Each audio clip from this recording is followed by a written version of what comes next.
صلی اللہ علیہ نبی علیہ صلی اللہ علیہ وسلم الصلاۃ والسلام علیہ رسول اللہ صلی اللہ تعالیٰ علیہ وسلم. درود شریف پڑھ لیجیے. صلی اللہ علیہ وسلم الصلاۃ والسلام علیہ رسول اللہ صلی اللہ تعالیٰ علیہ وسلم.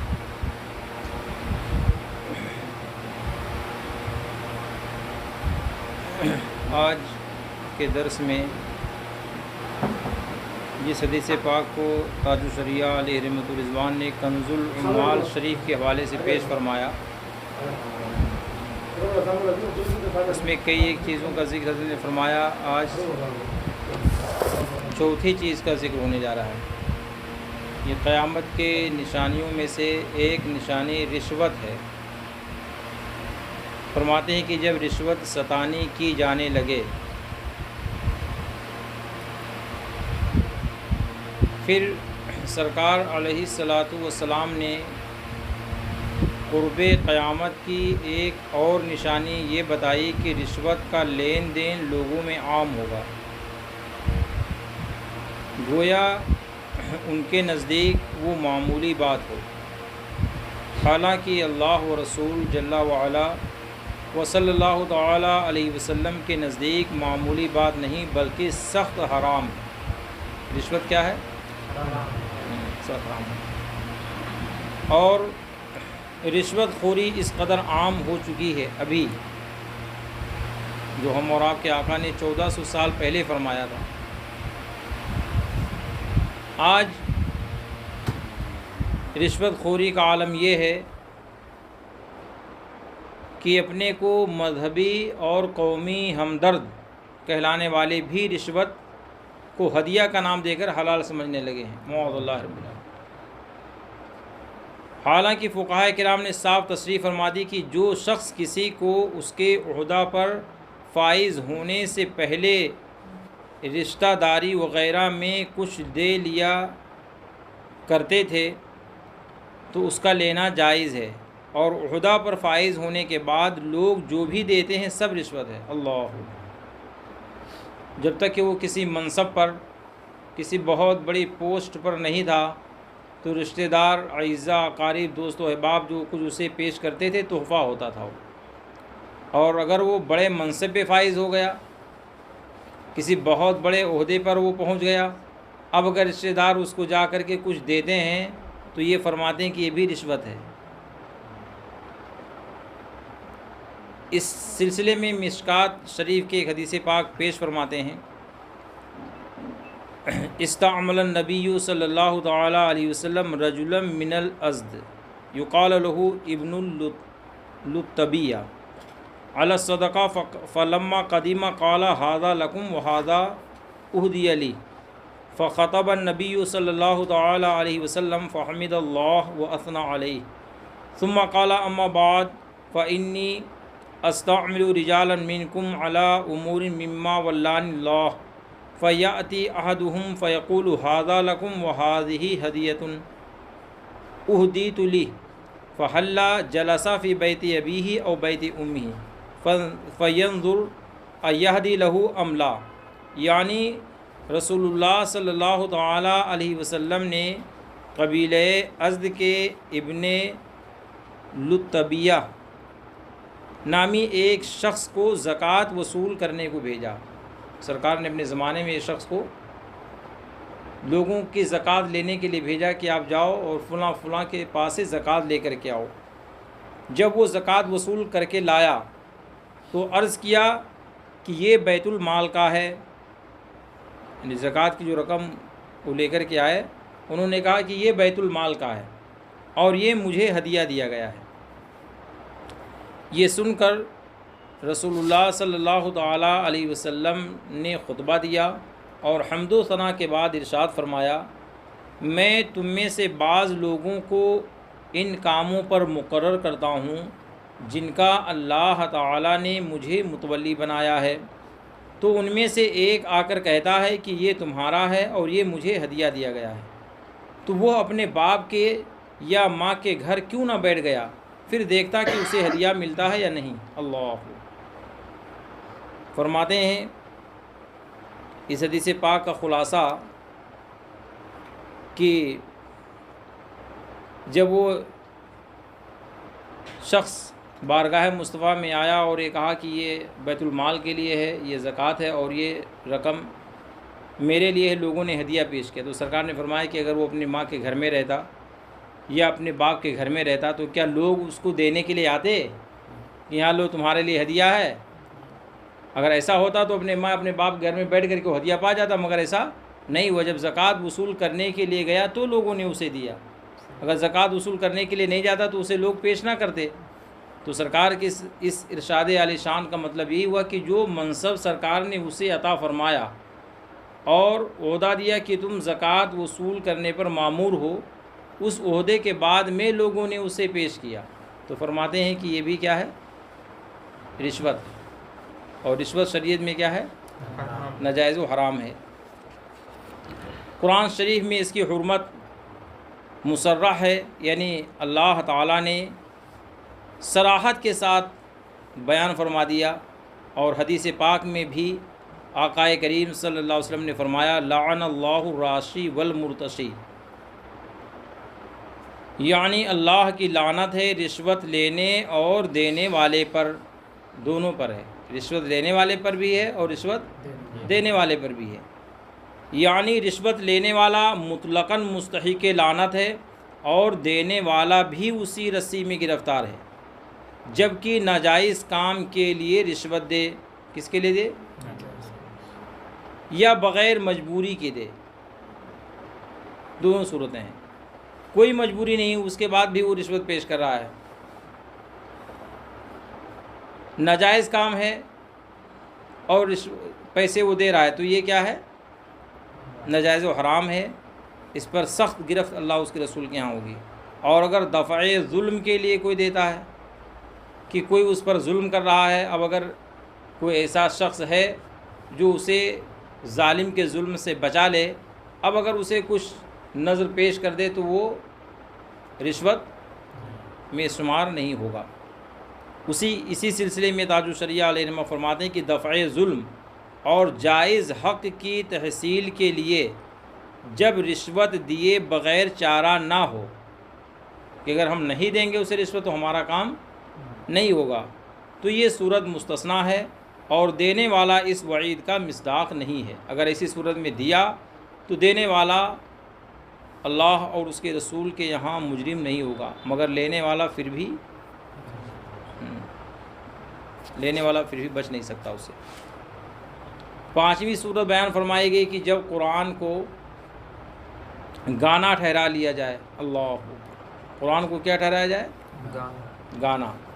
کیا مطلب اس کا ہوا؟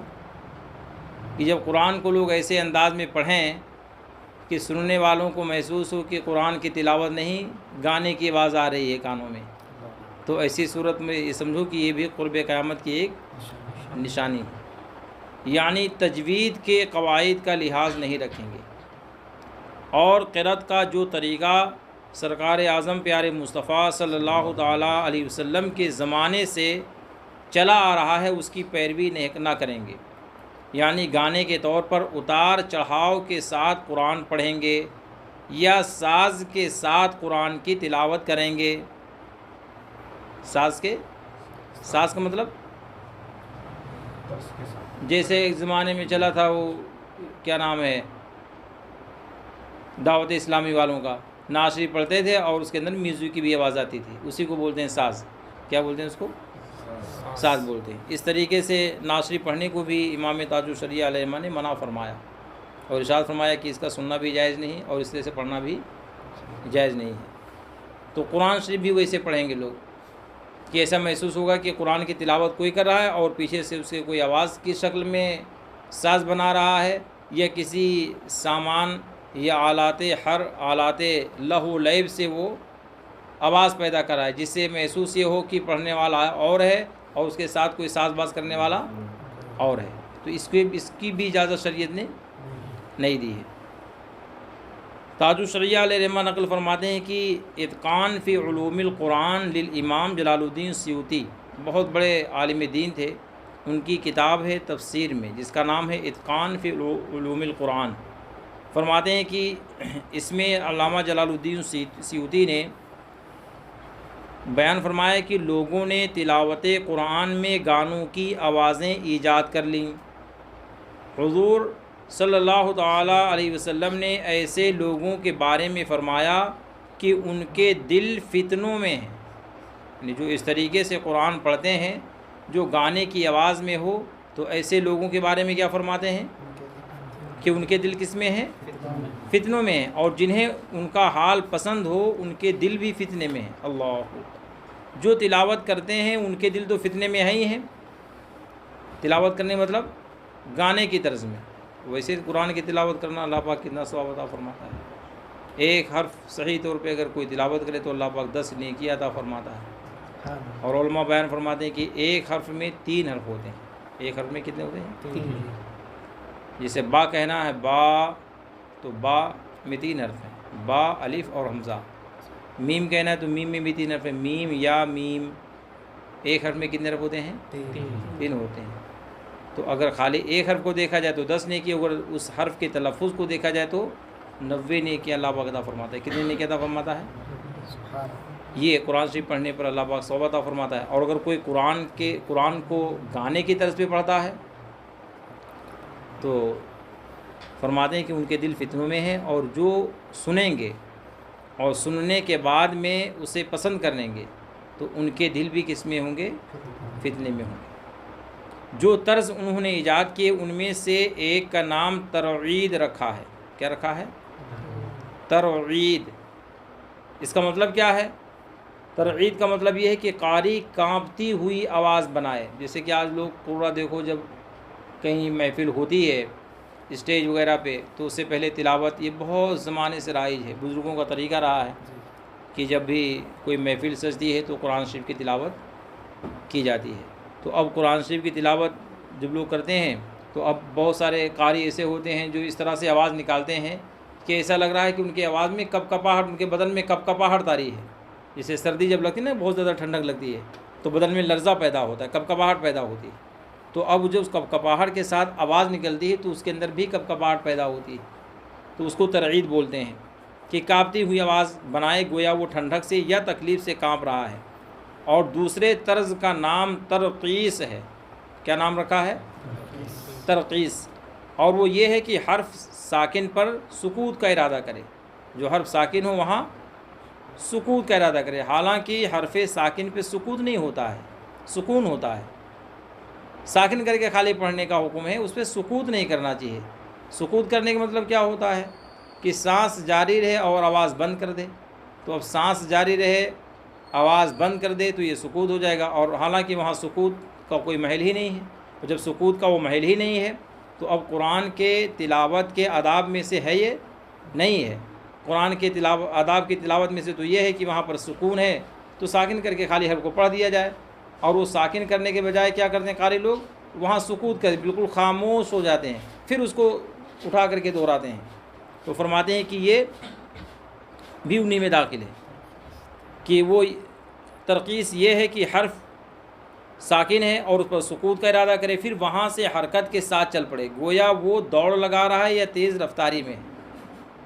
ایک طرز اور نکالا ہے جس کا نام تطریب رکھا، اور وہ یہ ہے کہ قرآن کریم کو ترنم سے اور لحن سے پڑھے، اس طور پر کہ جہاں مد نہیں کیا جاتا وہاں مد کرے۔ مد کا معنی کھینچنا ہوتا ہے۔ اب جہاں مد نہیں، مد کا نشان بنایا جاتا ہے، اس طریقے سے مد کا نشان ہوتا ہے، اس کو بنایا جاتا ہے مد کے نشان کو۔ جب وہاں پر قرآن کی شریف کی تلاوت کرنے والا پہنچتا ہے تو وہاں پہ مد کیا جاتا ہے۔ عام طور سے حرف مد کے بعد جب حمزہ آتا ہے تو مد ہوتا ہے، وہاں واو الف یا کے بعد کہیں حمزہ اگر آتا ہے تو وہاں پہ مد ہوتا ہے۔ اب وہاں مد نہیں ہے، مگر قاری لوگ کیا کرتے ہیں اپنی آواز کو بنانے کے لیے اور ترنم کے ساتھ پڑھنے کے لیے وہاں مد کر دیتے ہیں۔ کیا کر دیتے ہیں؟ مد کر دے، اور جب مد کریں گے تو اب یہ خلاف تلاوت ہوا۔ اور مد میں بیجا خلاف قاعدہ زیادتی کرے، اور ایک طرز کا نام تحزین ہے، اور وہ یہ ہے کہ قرآن کریم غمگین انداز میں پڑھے، جیسے خشوع و خضوع کے ساتھ روئے دیتا ہو۔ تو کتنے طرز ہو گئے؟ 4 ہو گئے۔ پہلا ترغید ہے، پھر ترقیص ہے، پھر تطریب ہے، اور آخر میں کیا ہے؟ تحزین۔ یہ 4 طریقے ہو گئے، اور یہ چاروں طریقے جس کو علامہ جلال الدین سیوطی رحمۃ اللہ علیہ کے کتاب اتقان فی علوم القرآن سے امام تاج الشریعہ نے تحریر فرمایا ہے، جس سے آپ نے لوگوں کو یہ سمجھایا ہے کہ اس انداز میں قرآن نہ پڑھا جائے، اس انداز میں قرآن، ہاں، اس لیے کہ یہ قرآن کے تلاوت کے آداب کے خلاف ہے اور یہ جائز نہیں ہے۔ آخر والی چیز کے بارے میں تاج الشریعہ علیہ رحمہ فرماتے ہیں، تحزین کے ساتھ جو پڑھا جاتا ہے کہ ایسا پڑھے لگ رہا ہو کہ بہت غمگین ہے، رنجیدہ ہے، اس تعلق سے فرماتے ہیں کہ میں کہوں گا کہ اس میں کوئی حرج نہیں ہونا چاہیے، تحزین والے میں کوئی حرج نہیں ہونا چاہیے۔ کیوں نہیں ہونا چاہیے؟ کب نہیں ہونا چاہیے؟ فرماتے ہیں جبکہ تجوید کے ساتھ پڑھے۔ کس کے ساتھ پڑھے؟ تجوید۔ اور تجوید کا مطلب کیا ہوتا ہے؟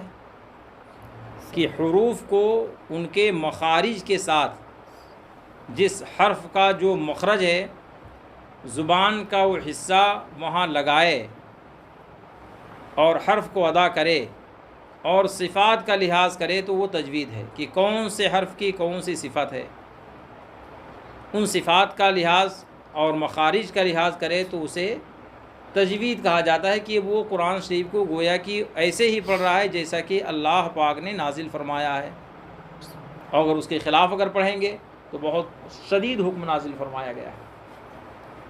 فرماتے ہیں امام تاج الشریعہ کی اور قواعد قرأت کا لحاظ رکھے، جو قرأت کے قواعد ہیں ان کا کیا کرے؟ لحاظ کرے۔ مگر آج کیا حال ہے قرآن شریف پڑھنے پر؟ دیکھیے، آپ دیکھیے جو ہمارے یہاں مکاتب جو چلائے جاتے ہیں، مدرسے میں ہوں یا مساجد میں ہوں، کیا حال رہتا ہے؟ بچے جو پڑھنے کے لیے مکتب میں جاتے ہیں صبح اور شام کو، جو بچے 1 گھنٹے کے لیے آدھے گھنٹے کے لیے جو بھیجے جاتے ہیں کہ مدرسہ یا مسجد کو دیکھنے کے لیے کہ جا کر کے دیکھ لو مدرسہ مسجد، پڑھتے تو نہیں ہوں گے بچے وہ، اور پڑھتے ہوں گے تو ویسے پڑھتے ہوں گے کہ ان کا صحیح طور سے مخرج نہیں ادا ہوگا، نہ صحیح طور سے ان کا تلفظ ادا ہوتا ہے۔ اس طریقے سے پڑھانے والے بھی گنہگار ہیں اور پڑھنے والے بھی گنہگار ہیں، اور جن کے ماں باپ پڑھنے کے لیے اپنے بچوں کو ایسے بھیجتے ہیں وہ بھی گنہگار ہوں گے، اس لیے کہ قرآن کو اللہ پاک نے جس انداز میں نازل فرمایا ہے اسی انداز میں پڑھنا، جن حروف کے ساتھ اللہ پاک نے نازل فرمایا ان حروف کے ساتھ میں پڑھنا قرآن کو فرض ہے۔ اس کے خلاف اگر پڑھیں گے، اگر کوئی جان بوجھ کر کے پڑھتا ہے تو بعض علماء فرماتے ہیں کہ وہ کافر ہو جائے گا۔ پھر اس کی ایک مثال جیسے جیم ہے، رکوع میں پہنچتے ہیں تو سبحان ربی العظیم ذا کے ساتھ ادا کرتے ہیں۔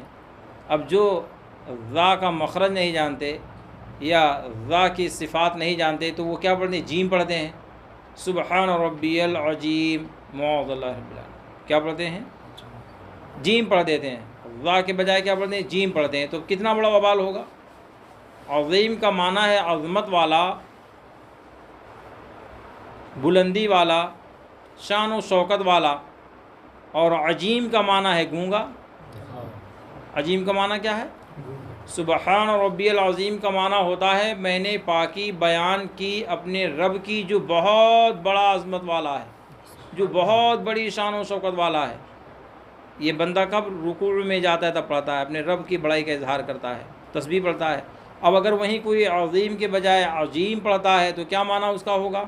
میں نے پاکی بیان کی اپنے رب کی جو بہت بڑا گونگا ہے، معاذ اللہ رب العالمین، معاذ اللہ رب العالمین۔ اب بتائیے کہ نماز ہوگی؟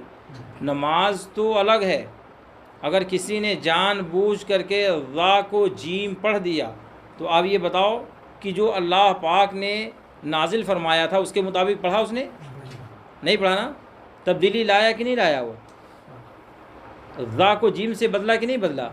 اور یہ قرآن میں تحریف ہے، اس کو کیا کہتے ہیں؟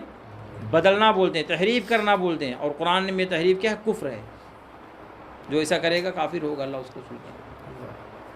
اس لیے خیال رکھنا چاہیے، جو حضرات اپنے بچوں کو بھیجتے ہیں مکاتب میں یا مساجد میں صبح و شام عربی تعلیم کے لیے، ان پہ لازم ہے کہ وہ اپنے بچوں کی نگہداشت اچھی رکھیں کہ آپ کا بچہ صحیح طور پہ قرآن شریف کی تلاوت کر رہا ہے کہ نہیں کر رہا ہے، مخرج کے ساتھ آپ کا بچہ پڑھ رہا ہے کہ نہیں پڑھ رہا ہے، اور اپنے مسجد کے امام صاحب یا اپنے مدرسے کے جو بھی استاذ ہوں ان سے آپ معذرت کریں اور ادب کے دائرے میں ان سے کہیں کہ حضور ہمارے بچے کو آپ مخرج کے ساتھ قرآن شریف پڑھائیے. ہم آپ سے نہیں کہتے کہ 1 مہینے میں آپ قاعدہ ختم کروا دیجئے یا 4 مہینے میں قرآن شریف بچے کو ختم کروا دیے. نہیں، ایک آیت ہمارے بچے کو آپ سکھا دیجیے، مخرج کے ساتھ آپ سکھا دیجیے، تو انشاءاللہ تعالیٰ وہ بچہ خود بخود قرآن شریف پڑھنا اچھا سیکھ جائے گا. یہ آپ سب لوگوں کے اندر ہونا چاہیے. تاج الشریعہ علیہ رحمۃ الجوان فرماتے ہیں کہ اس لیے کہ علماء نے تصریح فرمائی، ان میں امام جلال الدین سیوطی بھی ہیں، جو اسی اتقان میں فرماتے ہیں کہ قراءت قرآن کے وقت رونا مستحب ہے. جب قرآن کی تلاوت ہو تو اس وقت رونا کیا ہے؟ مستحب ہے. اور جو رونے پر قادر نہ ہو وہ رونی جیسی صورت بنائے، ایسی اپنی شکل بنائے کہ دیکھنے والا یہ محسوس کرے کہ رو رہا ہے یا ابھی رو دے گا. اور حزن و خشوع تلاوت کے وقت مندوب اور محبوب ہے. اللہ تعالیٰ ارشاد فرماتا ہے وَيَخِرُّونَ لِلْأَذْقَانِ يَبْكُونَ، یعنی اور ٹھوڑی کے بل گرتے ہیں روتے ہوئے. یہ قرآن شریف کی آیت ہے جس میں اللہ پاک ارشاد فرماتا ہے کہ اللہ کے جو نیک بندے ہیں جب وہ قرآن کی تلاوت کرتے ہیں تو ایسے تلاوت کرتے ہیں اللہ تعالیٰ کی یاد میں، اس طریقے سے وہ مستغرق ہوتے ہیں. اور قرآن میں جو اللہ پاک نے وعیدیں نازل فرمائی ہیں بندوں کے حق میں کہ اگر ایسا نہیں کرو گے تو یہ سزا اللہ پاک کی جانب سے ہے، اگر ایسے رہو گے تو یہ سزا اللہ پاک کی جانب سے. اس میں جب غور کرتے ہیں کلام الہی کو، جب وہ اپنے دل میں بٹھاتے ہیں اور غور کرتے ہیں تو رونے لگتے ہیں. اور کبھی کبھار تو ایسا ہوتا ہے کہ ٹھوڑی کے بل وہ زمین پہ گرتے ہیں رو رو کر کے. یہ ان لوگوں کی شان ہے جن کو اللہ تعالیٰ نے اعلیٰ منزل عطا فرمایا کہ وہ جب قرآن کی تلاوت کرتے ہیں تو ان کی آنکھوں سے آنسو کے قطرات جاری ہوتے ہیں. بعض تو ایسے ہیں جو ٹھوڑی کے بل گر جاتے ہیں. صحیحین میں حدیث پاک ہے جس میں حضرت عبداللہ ابن مسعود نبی کریم صلی اللہ علیہ وسلم کے لیے قرآن پڑھنا مذکور ہے کہ حضرت عبداللہ ابن مسعود رسول پاک کے بارگاہ میں قرآن شریف کی تلاوت فرمایا کرتے تھے. اس میں ہے کہ جب حضرت عبداللہ ابن مسعود رضی اللہ تعالیٰ عنہ نے دیکھا کہ ناگاہ حضور کی آنکھوں سے اشک رواں تھے. اللہ، تلاوت کون کر رہے تھے؟ حضرت عبداللہ ابن مسعود صحابی رسول ہیں اور سرکار سماعت فرما رہے تھے. سرکار ہمارے حضرت عبداللہ ابن مسعود نے دیکھا کہ اچانک سرکار کے چشمان مبارک سے آنسو کے قطرات جاری ہیں. اب آپ سوچئے کہ قرآن کی تلاوت کس طور پہ کرنا چاہیے. دیکھنے کا نام نہیں تلاوت ہے کہ قرآن شریف آپ کھول لیجیے اسے دیکھ لیجیے تلاوت ہو گئی. اس کو پڑھا جائے اور پڑھنے کے بعد میں اس کو سمجھا جائے. سمجھنے کے بعد میں اللہ تعالیٰ کی وعیدیں جہاں پر اللہ تعالیٰ نے اپنے بندوں پہ انعام فرمایا، اکرام فرمایا.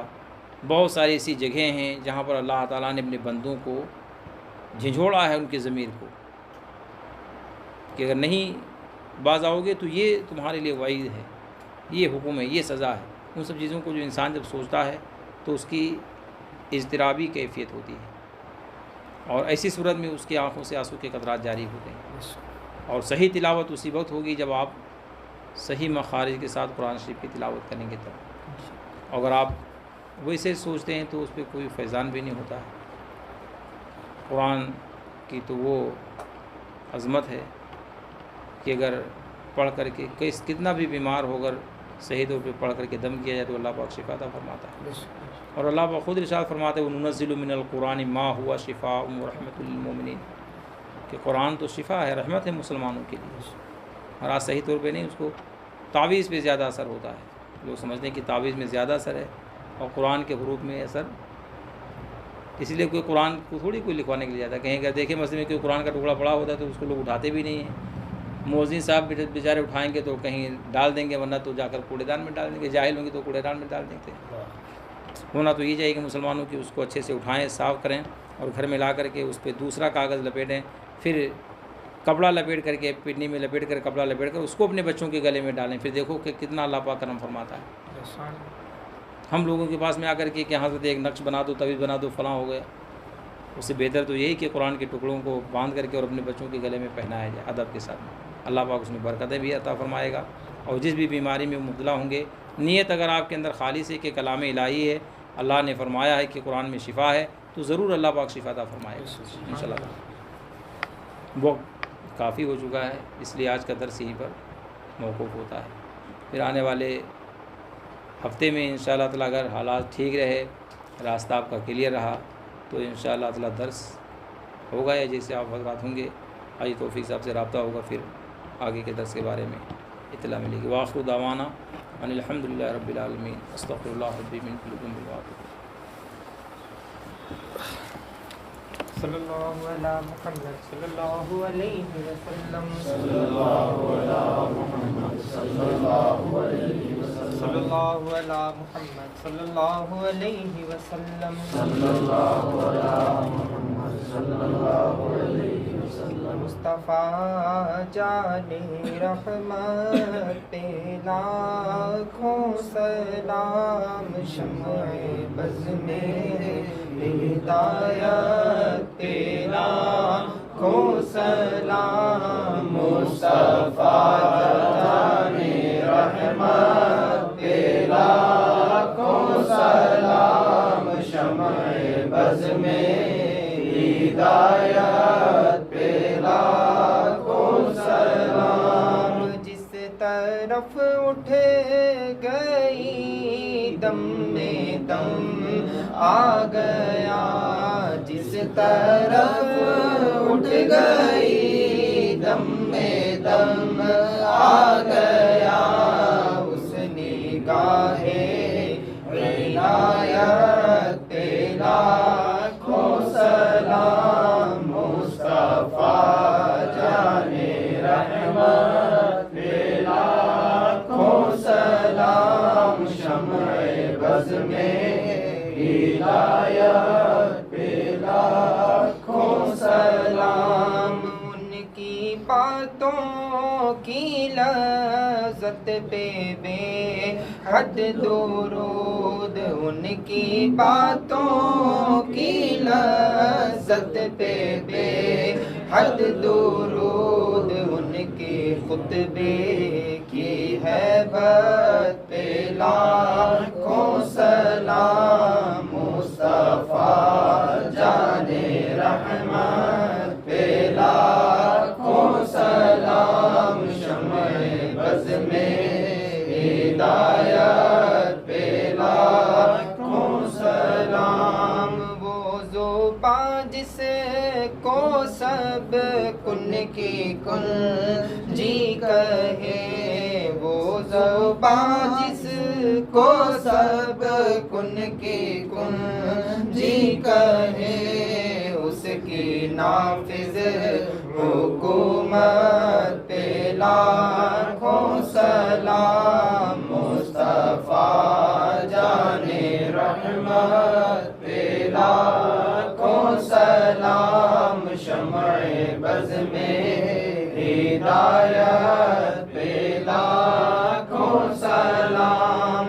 غوث و خواجہ رضا حمید و مصطفیٰ، پنجے گنجے ولایت پہ لاکھوں سلام۔ ہاں وہ اختر رضا علم کی کہکشاں، ہاں وہ اختر رضا علم کی کہکشاں، نازش اہل سنت پہ لاکھوں سلام، مصطفیٰ جان رحمت پہ لاکھوں سلام، شمع بز میں ہدایت پہ لاکھوں سلام۔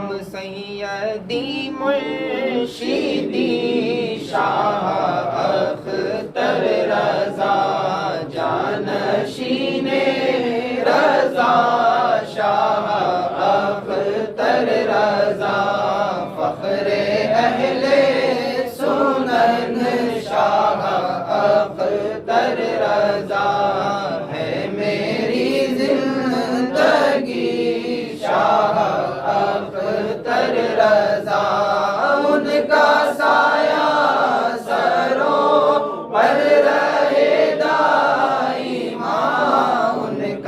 سایہ سروں پر رہے دائما، ان کی نورانی صورت پہ لاکھوں سلام، مصطفیٰ جانے رحمت پہ لاکھوں سلام، شمع بز میں ہدایت پہ لاکھوں سلام، لاکھ جلتے رہے دشمنان رضا، کم نہ ہوں گے کبھی مدح خوان رضا، کہہ رہے ہیں سبھی عاشقان رضا، مجھ سے خدمت کے قدسی کہے ہاں رضا، مجھ سے خدمت کے قدسی کہے ہاں رضا، مصطفیٰ جانے رحمت پہ لاکھوں سلام، شمع بز میں ہدایت پہ لاکھوں سلام۔ الصلاۃ والسلام علیک یا رسول اللہ، الصلاۃ والسلام علیک یا حبیب اللہ، وعلی آلک و اصحابک یا شفیعنا یوم الجزا۔